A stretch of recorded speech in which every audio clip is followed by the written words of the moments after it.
I apologize that I'm not able to be there with you today in person. I'm complimented that you've asked me to speak and to comment on the various questions that are on your mind. And I wish you all well for a successful day. And it was a historic time for the United States of America. The Civil Rights Act of 1964 had been passed. The Voting Rights Act of 1965 had been passed. I was very much politically in sympathy and in support of both laws that had been passed. And I thought it would be an exciting time if I could get a clerkship with the Civil Rights Division at the Justice Department to see how it really played out in real life. So I applied, and I was fortunate enough to get that position. And so I went down to Washington to work as a law clerk in the Civil Rights Division of Justice. As you, who was heading it up at the time? Do you remember who was the lead dog? John Doerr was the Assistant Attorney General in charge of civil rights, and I didn't work with him, obviously, as a law clerk, but he spoke to us, and we saw, when I say we, the law clerks in the division, and he was truly an inspirational man. And this was an inspirational time. John Doerr was of the John Kennedy mold, and then, of course, Lyndon Johnson became president. And President Johnson carried on some of the programs, such as the Civil Rights Act and the Voting Rights Act, that President Kennedy had set up. And John Doerr was in that mold. He was a very charismatic and very inspirational man. And my recollection is that he was a modest man, talking more about the challenges of these laws rather than trying to take credit for things himself. I had the opportunity to have 3 different parts of my summer. One part was in Washington, working on various projects with various attorneys. That took about 1/3 of the summer. 1/3 of the summer was in Jackson, Mississippi, where the first statewide election was occurring after the Voting Rights Act of 1965. And the other 1/3 of the summer was in New Orleans, Louisiana, where we were involved in a schools controversy in terms of what the New Orleans parish, they're called parishes in Louisiana rather than counties, in terms of what the legislature and the governor in Louisiana did with respect to schools. So there were 3 different components of my experience that summer. Not necessarily an integrated area. Not only integrated, but resisting and overtly. No apologies, no explanations, just we don't like African Americans, and under the Civil Rights Act, they have more rights in terms of education than they previously did, so we're going to find a way around it. And they did. They closed the public schools. They rented the schools to a private school system. The private school system employed all the same staff, teachers, so on. To be a private school, they charged $500 per year tuition, and the legislature passed and the governor signed a bill granting $500 grant and aid to any student who went to a private school. Thus, the schools opened exactly in the same places they were, with exactly the same books and staff, and they didn't admit African Americans to the schools. That's what they did. The Justice Department went down to New Orleans, and their task was to declare unconstitutional what was done. And I obviously as a law intern, as a law clerk on a very minor basis. But I helped do some of the research, and I worked with the head lawyer in New Orleans, who was stationed there, and eventually it was declared unconstitutional. But looking back on that experience and thinking of the Jackson Center and Justice Jackson and his ideals, and just in today's modern society, even if you are a political conservative, you wouldn't imagine an action like the action taken in New Orleans, or as I'll explain, the actions taken in Jackson. I mean, it's just so far out of our milieu of the spectrum of political philosophy. And they were unabashed. You know, what did we do wrong? You can have a private school system. It was almost as if you couldn't find anybody who was taking responsibility for this. You'd walk through the halls, and essentially it was, as I recall, less interaction with officials and more just going to court, because there was no way of talking them out of this. They had passed the law, the governor had signed it, so there was no way to move forward. Yes. Well, Jackson, Mississippi, Mississippi was having the first statewide election since the Voting Rights Act of 1965. And in Jackson, and more so in Jackson than in New Orleans, when you were from the federal government, you were clearly noticeable. First of all, you carried a briefcase. Second of all, you wore a suit. And we always, for some reason I'm not aware of, Mercury was then a car, and we drove black four-door Mercuries. So when people at the city or county hall saw a black Mercury pull up, and 2 or 3 people jumped out in suits with briefcases, they scattered. You probably were all white. We were all white. Yep. All white. And they made no bones about it, and you used the N-word earlier, so I will, as much as you hate it and I hate it.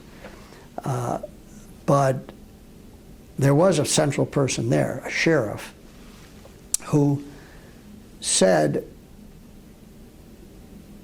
"We don't like niggers down here. You don't like them up north either, but you don't admit it. We admit it." And we were there to explain to him that he had to permit African Americans to register to vote. And his response was, "I'm not going to do that because I'm up for re-election next year. And if I run for re-election and I've permitted niggers to vote, I won't get re-elected. So here's what you're going to do, and I know you're going to do it. You're going to go to court. You're going to get a federal judge to sign an order requiring me to permit them to vote, and then I will. And then when I run for re-election, I will explain to my constituents that I refuse to let them vote, but I was forced by federal order to do it, and I still object to it. And I'll win." So what was your reaction to all that? I mean, you listen to this presentation, do you say, all right, that's a game plan, or do you say, that's absurd? Well, remember, I was a law clerk, so I didn't say much. The lawyer I was with there was a very interesting man, J. Harold Flannery. I remember him well. Everybody called him Nick. Very well-dressed, very sharp-looking guy. He had a very well-trimmed mustache, very articulate. And Nick Flannery, who later went on to become an appellate judge in Massachusetts, and was just a real intellect. He tried intellectually to persuade the sheriff that it didn't matter if he liked or disliked certain peoples, This was a constitutional right of an American. And I watched him, and he was a very persuasive man. And he got nowhere. So off to court we went. And succeeded. One day, I woke up and I was really sick. I had a bad flu. And I was not in great shape at all. And I said to Nick, I don't think I can get out of bed and go help you today. I mean, I just can't operate here. I'm in trouble. I said, as a matter of fact, I feel so bad. Would you get me a doctor? And he said to me, if you want me to get you a doctor, I will. But if I were a young, Jewish law student from New York State working for the federal government to get African Americans to vote, I wouldn't want a doctor from Jackson, Mississippi to come in here and give me a shot. I think what I would recommend is I think you should just lie there till you feel better. And if you'd like, I'll get you some aspirin. And I've never forgot that story. And needless to say, my appearance here today is an indication that I took the good advice of Nick Flannery. That's a true story. Is that a shock value to a guy from Buffalo, New York? Because that's simply not the culture here. That wasn't a shock value because we knew from television and newspapers that that existed, you know, whites only bathrooms and so on. So it really wasn't shocking to see that. What was shocking was the attitude of the officials and the attitude of people. I mean, we used to stay at Holiday Inns. When you check in, walking in with your briefcase and wearing a suit and tie, the disdain with which they looked at you, the attitude, and people really didn't want to talk to us. And I mean, that kind of attitude, there didn't have to be words. Somebody would look at you as you'd walk down the street and there'd be hatred in their eyes. There were a couple of times, not many, a couple of times where you felt physically concerned that somebody would attack you, but not to a great extent. I mean, they hated the federal government, but they were afraid of the federal government. And so it was, I think, the attitudes more than the physical facilities that you would see. Jackson was the location of the University of Mississippi. James Meredith had been part of that integration, as had John Doerr leading that just a few years earlier when the federal government did come in with a vengeance.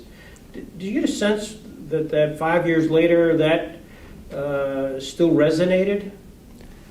I don't know that the James Meredith situation resonated, but the attitude of the federal government resonated. I mean, if you were from the federal government, you were the enemy. You were there to force us to do things we don't want to do. So that attitude resonated, not a single act. But remember, there were other acts, you know, George Wallace standing in the door, and, you know, I mean, there were many different acts in different states as well. As you sit here today and you had this incredible eye-opening experience, I suspect, in 1967, how did that impact your views, maybe of the law, views of the use of the law, the rule of law, its implementation? What was the legacy for you of that 1 year in 1967? Well, for a while there was a feeling of some guilt. Why didn't I go back and try to get a job as a lawyer in the Civil Rights Division and devote my life, or part of my life, to trying to help that cause? Eventually I got over that guilt because I found I had great interest in other areas of the law. When I got out of law school, I clerked at the Appellate Division, 4th Department in Rochester, and saw many areas. And eventually wound up doing, as I still do, business law and estates law, which probably is about as far from civil rights litigation as you can get. But I found I liked so many different aspects of the law.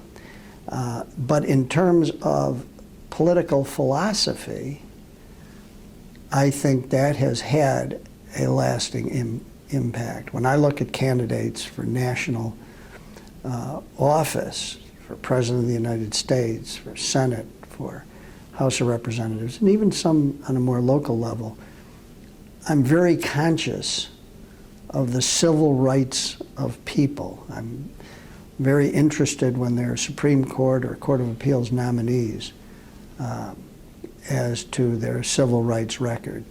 I don't feel guilt anymore, maybe I should, about not being more active in participating in all of it, but I speak out strongly in favor of civil rights and cast my ballot and make contributions to people who still care about those issues. Certainly, even in the South, there isn't the kind of prejudice and discrimination that there was in the 1960s. But obviously in this world and in this country, there still is discrimination and prejudice. And it's something that continues to concern me.